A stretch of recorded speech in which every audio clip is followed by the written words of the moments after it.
Nu.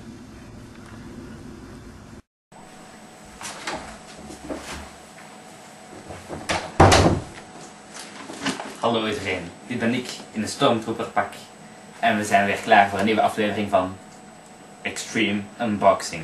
Unboxing. Vandaag hebben we dit verse pak toegekregen vanuit Mexico. Wat zit erin? Een grote pluche teddybeer. Zoals je kunt zien staat erop Mama met 2 M'en, wat fout gespeld is. Deze teddybeer heeft artisanale kleren aan. Je ziet goed ruitjes en een rood schortje met dus een fout gespeld woord. De oren zijn van de zuiverste parels en de neus is gemaakt door artjes uit India.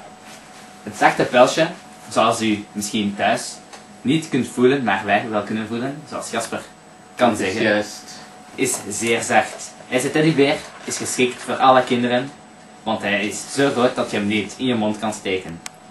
Voilà, dit was het weer. Tot de volgende unboxing. Unboxing.